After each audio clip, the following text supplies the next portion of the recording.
This is the Star News Brief. I'm Mark Gitau.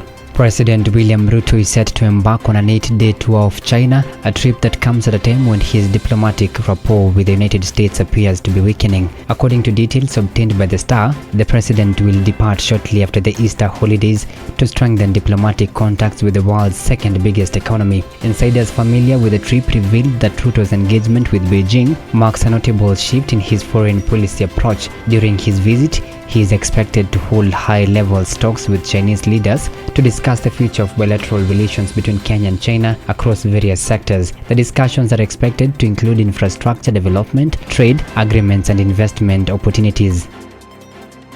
Get a copy of the Star by subscribing to our e-paper with only 40 shillings through www.mgazeti.com.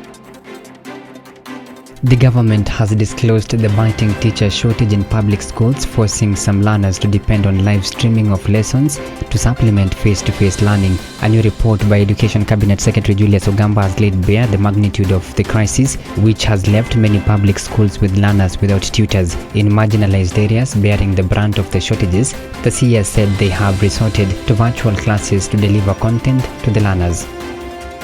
MPs have warned of a potential clash of roles between the Solicitor General and the Principal Secretary for the newly created State Department for Justice. The Justice and Legal Affairs Committee of the National Assembly has sounded an alarm of possible duplication. The committee, chaired by the Raka Member of Parliament Gitonga Murugara, has in a report asked President William Ruto to clearly state the functions of the two offices. They argued that the Department for Justice was a substantive ministry since independence and evolved into a department of the Office of the Attorney General. Harassment of former Kakamega Senator Cleophas Malala over a play performed by Butere Girls students has triggered widespread condemnation, with activists and politicians terming it backward. Malala's Echoes of War explores contemporary issues such as technology, governance, and social justice relevant to Gen Z and the youth struggle for civil liberties. It centers on a nation recovering from a civil war, with young citizens at the forefront of rebuilding efforts and critiques the role of digital spaces in governance and change. On Wednesday, Malala was barred from accessing Kirobon Girls in Nakuru, where the girls were having their rehearsals, and later got arrested.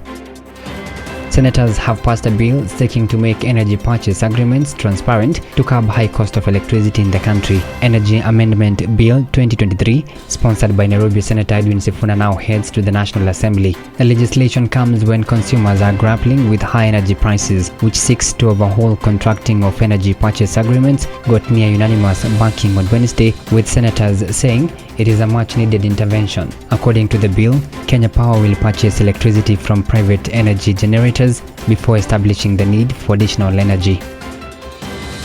Get a copy of the Star by subscribing to our e-paper with only 40 shillings through www.mgazeti.com.